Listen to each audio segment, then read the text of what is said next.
नमस्कार, मेरे YouTube channel में एक बार फिर से आपका स्वागत है। आज मैं भारतीय इतिहास के उस शख्सियत की कहानी के साथ प्रस्तुत हूँ, जिसे पूरे भारतवर्ष में, पूरे देश में ईमानदारी, कर्तव्यपरायणता और सत्यनिष्ठा की मूर्ति माना जाता है। जी हाँ, ऑनरेबल जस्टिस जगमोहन लाल सिन्हा, जिनके निर्णयों ने किस तरह 25 जून 1975 को प्रधानमंत्री श्रीमती इंदिरा गांधी के द्वारा आपातकाल लगाए जाने की पृष्ठभूमि तैयार की। आज हम इस वीडियो में जानेंगे कि किस तरह से जगमोहन लाल सिन्हा ने किस केस में प्रधानमंत्री श्रीमती इंदिरा गांधी के बारे में क्या निर्णय दिया था, जिसने प्रधानमंत्री श्रीमती इंदिरा गांधी को आपातकाल लगाने के लिए मजबूर किया था। आज 12 जून है। 12 जून ही वह दिन था जिस दिन ऑनरेबल जस्टिस जगमोहन लाल सिन्हा ने श्रीमती इंदिरा गांधी के विरुद्ध एक निर्णय दिया था। इस कहानी को जानने के लिए हमें बहुत पुराने समय में अर्थात 1971 में जाना पड़ेगा। दरअसल 1971 में आम चुनाव थे, आम निर्वाचन हुआ और उस आम निर्वाचन में श्रीमती इंदिरा गांधी रायबरेली से चुनाव लड़ रही थी। इंडियन नेशनल कांग्रेस आर की ओर से वे रायबरेली में प्रत्याशी थी, जबकि उनके अपोनेंट, उनके प्रतिद्वंदी राजनारायण थे। श्री राजनारायण, जिन्हें राम मनोहर लोहिया का चेला माना जाता है, बहुत ही प्रसिद्ध समाजवादी पार्टी के नेता। उस समय इसे संयुक्त सोशलिस्ट पार्टी के नाम से जाना जाता था। राजनारायण को 1971 के चुनाव में अपनी जीत का इतना भरोसा था कि रिजल्ट्स आने से पहले ही राजनारायण ने विजयी जुलूस निकाल दिया। लेकिन गरीबी हटाओ के नारे से चुनाव लड़ने वाले श्रीमती इंदिरा गांधी ने उस चुनाव में राजनारायण को पराजित किया। लगभग 1 लाख वोटों से श्रीमती इंदिरा गांधी विजयी हुई थी। लेकिन राजनारायण, उन्होंने हार नहीं मानी और उन्होंने अदालत में इस निर्णय को चुनौती दी। उनका मानना था कि श्रीमती इंदिरा गांधी के द्वारा सरकारी मशीनरी का दुरुपयोग किया गया, भ्रष्टाचार किया गया, रिश्वतखोरी दी गई और इसीलिए उनकी उम्मीदवारी को रद्द किया जाना चाहिए। 1971 में the state of Uttar Pradesh versus Rajnarayan ये केस स्टार्ट हुआ। इलाहाबाद हाई कोर्ट में ये केस स्टार्ट हुआ और लगभग 4 वर्षों तक, 1975 तक ये केस चला। इन 4 वर्षों में श्रीमती इंदिरा गांधी प्रधानमंत्री थीं और लोग तो भूल भी गए थे कि जो व्यक्ति अभी प्रधानमंत्री के पद पर बैठा है, उसके विरुद्ध कोई इस तरह का मुकदमा किसी अदालत में चल भी रहा है। अब जब ये मुकदमा अपने आखिरी चरण पे पहुंचा, तो आखिरी चरण पे उन पे यह आरोप लगाया गया। कुल मिलाकर राजनारायण ने 7 आरोप लगाए थे। उनमें से 2 में श्रीमती इंदिरा गांधी को दोष सिद्ध करार दिया गया था और उसमें सबसे महत्वपूर्ण ये था कि उनके जो ओएसडी थे, यशपाल कपूर, ये कहा गया कि यशपाल कपूर जो थे, उन्होंने इस चुनाव में श्रीमती इंदिरा गांधी की ओर से प्रचार प्रसार किया था। यह आरोप राजनारायण साहब ने लगाया कि 7 जनवरी से लेकर और 19 जनवरी 1971 तक यशपाल कपूर ने श्रीमती इंदिरा गांधी का प्रचार प्रसार रायबरेली में किया था। और दूसरा आरोप उन्होंने ये लगाया कि लोकल एडमिनिस्ट्रेशन जो वहाँ का था, उसने इस पूरे चुनाव का प्रचार प्रसार की पूरी जिम्मेवारी ली थी और पूरी सरकारी मशीनरी जो है वो इस चुनाव के प्रचार प्रसार में श्रीमती गांधी की तरफ से लगी हुई थी। अर्थात सरकारी मशीनरी के दुरुपयोग का आरोप भी लगाया गया था। अब जब ये सारा मामला चल रहा था अदालत में, तो राजनारायण के पक्ष के जो वकील जो थे वो शांति भूषण थे। बहुत महत्वपूर्ण नामी गिरामी वकील प्रशांत भूषण साहब के पिता। शांति भूषण के लिए कहा जाता है कि आगे चलकर जब जनता पार्टी की सरकार बनी थी तो उसमें कानून मंत्री जो है वो बनाए गए थे। शांति भूषण ने एक पुस्तक लिखी थी जिसका नाम था कोर्टिंग डेस्टिनी अ मेमोरियल। और इस पुस्तक में उन्होंने बताया था कि किस तरह से श्रीमती इंदिरा गांधी का जो प्रभाव था उसको जस्टिस जगमोहन लाल सिन्हा ने किस तरह से जो है वो ख़त्म किया था या कम किया था। देखिए उस समय सरकारी पक्ष की राजनारायण साहब के पक्ष की ओर से यह आरोप लगाया गया कि यशपाल कपूर ने श्रीमती गांधी के पक्ष में प्रचार प्रसार किया और वो उस समय सरकारी पद पर अर्थात उनके ओएसडी थे। किसी भी गवर्नमेंट ऑफिसर के द्वारा किसी राजनीतिक व्यक्ति का प्रचार प्रसार नहीं किया जा सकता। श्रीमती इंदिरा गांधी की ओर से एससी खरे उस समय के बहुत प्रसिद्ध जाने माने वकील और नाना भाई पालखीवाला, इन दोनों ने जो है ये दोनों वकील जो है वो इनकी ओर से लड़ रहे थे।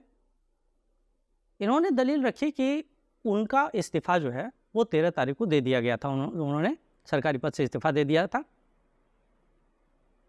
और इसीलिए वो प्रचार प्रसार कर सकते थे। लेकिन विपक्ष ने पुनः यह दलील रखी कि पीएन हक्सर साहब ने उनका इस्तीफ़ा 25 जनवरी को स्वीकार किया था और चूंकि लिखित रूप में उनका इस्तीफ़ा 19 तारीख के बाद स्वीकार किया गया है, इसीलिए जब तक उनका इस्तीफ़ा स्वीकार नहीं हुआ तब तक वो पद पर बने हुए माने जाएंगे। इस तरह के जो वाद विवाद थे, इस तरह के जो अदालती कार्रवाइयाँ थीं वो चल रही थी और इसी बीच कुछ ऐसा हुआ कि श्रीमती इंदिरा गांधी को गवाही के लिए अदालत में प्रस्तुत होना पड़ा।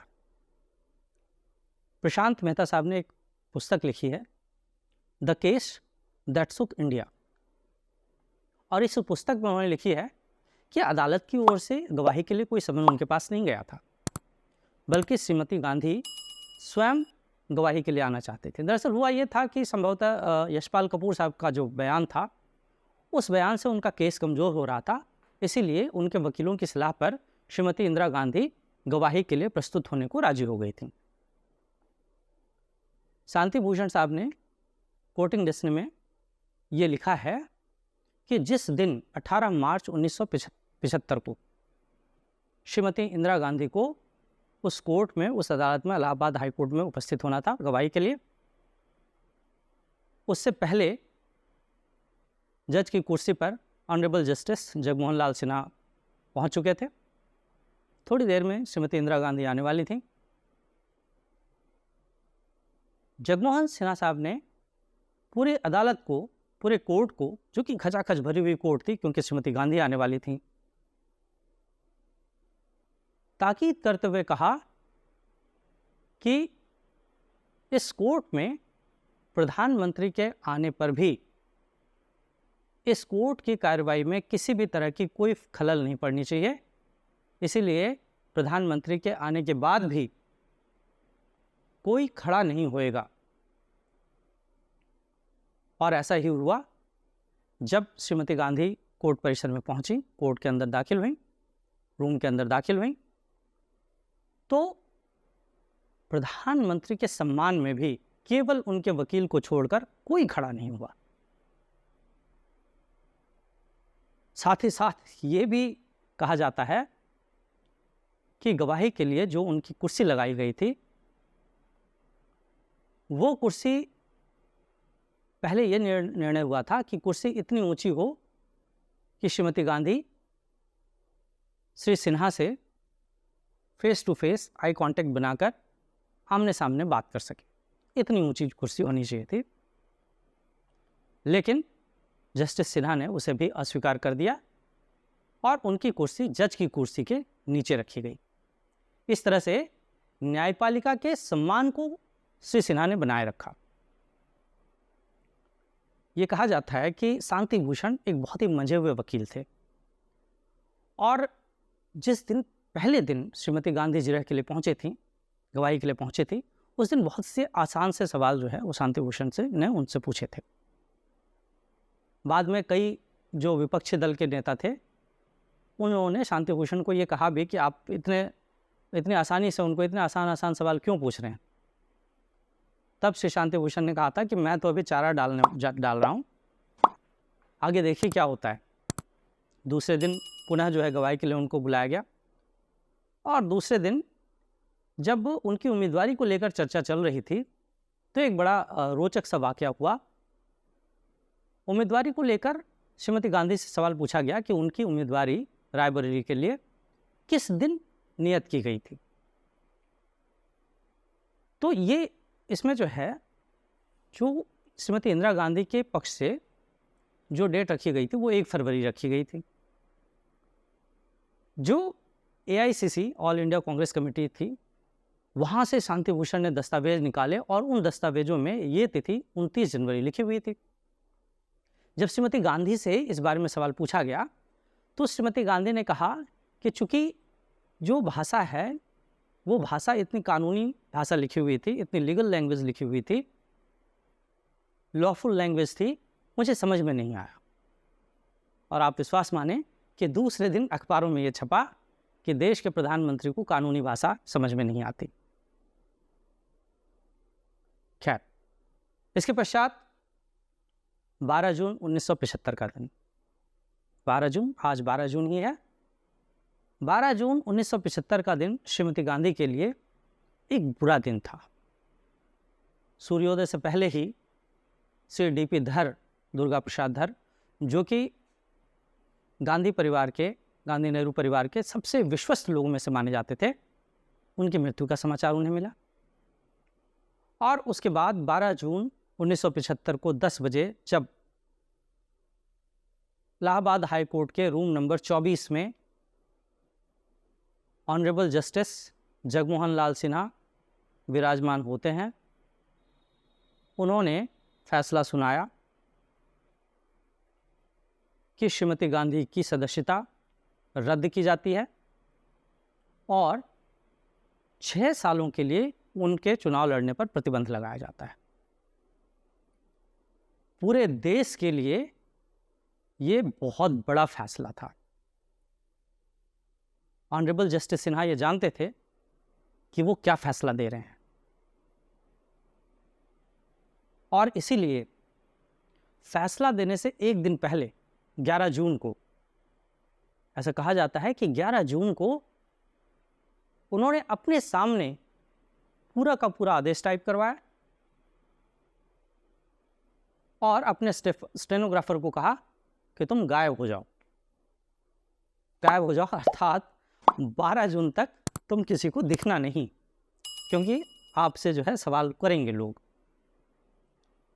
आदेश पूरा लिखने के पश्चात जस्टिस सिन्हा अपनी पत्नी समेत स्वयं भी गायब हो गए और ठीक जिस समय उनके अदालत पहुंचने का समय था उस समय वो अदालत में प्रकट हुए थे, क्योंकि वो जानते थे कि उनके ऊपर तमाम तरह के प्रलोभन, तमाम तरह के दबाव आने वाले हैं। श्री कुलदीप नैयर, बहुत वरिष्ठ पत्रकार, उन्होंने अपनी पुस्तक इनसाइड स्टोरी ऑफ इमरजेंसी में लिखा है कि हर आदमी की कीमत होती है, लेकिन श्री सिन्हा उनमें से नहीं थे। श्री सिन्हा को न तो प्रलोभन दिया जा सकता था और न ही उन्हें झुकाया जा सकता था, और ये बात उनके संबंध में बिल्कुल सही बैठती थी। कैसे सही बैठती थी कि जिस समय इस केस का पटाक्षेप चल रहा था, डिसीजन जुलाई में, कांग्रेस चाहते थे कि डिसीजन जुलाई में आए, लेकिन जस्टिस सिन्हा ने कहा कि नहीं, डिसीजन जो है वो पहले आएगा। साथ ही साथ जस्टिस सिन्हा को कई लोगों से प्रलोभन दिया गया। कुछ लोग उनके पास आए, उनसे कहा आपको हिमाचल प्रदेश का मुख्य न्यायाधीश बनाया जा सकता है, सुप्रीम कोर्ट का न्यायाधीश बनाया जा सकता है। उनके ऊपर इन बातों का कोई फर्क नहीं पड़ा। उनके सचिव मन्ना लाल, उनसे CID ने बार बार प्रश्न किए। नतीजा ये हुआ कि कई दौर के प्रश्नों के पश्चात मन्ना लाल ने अपनी पत्नी को मायके भेज दिया, लेकिन वो सभी डटे रहे। क्यों? क्योंकि जस्टिस सिन्हा एक ऐसे व्यक्तित्व थे जो ईमानदारी और सत्यनिष्ठा की मूर्ति माने जाते थे, और उनके साथ काम करना अपने आप में गर्व की बात थी। खैर, 12 जून 1975 को ये आदेश आया, और इस आदेश को श्रीमती गांधी के पास तक पहुंचाया गया। श्रीमती गांधी बिल्कुल शांत बैठी हुई थी, जैसा कि कुलदीप नैयर साहब लिखते हैं, और उन्होंने लिखा है कि उनके चेहरे पर तनाव नहीं था और श्रीमती गांधी ने इस पूरे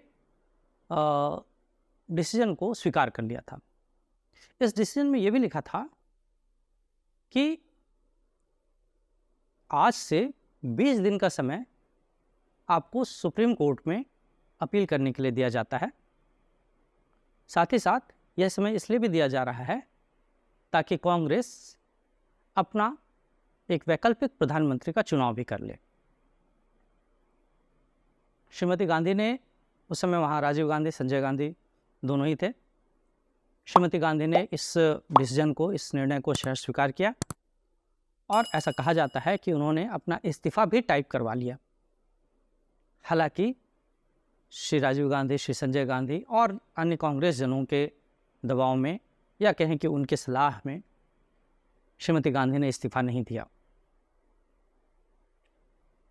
23 जून 1975 को सुप्रीम कोर्ट में अपील भी की गई थी और सुप्रीम कोर्ट ने ये कहा था कि थोड़ी सी कुछ शर्तें जो है रखकर सुप्रीम कोर्ट ने कहा कि भाई आपकी सदस्यता जो है, आप लोकसभा में बैठ सकती हैं, लेकिन आपको मत देने का अधिकार नहीं होगा। आप बहस में भाग ले सकते हैं लेकिन मत देने का अधिकार नहीं होगा।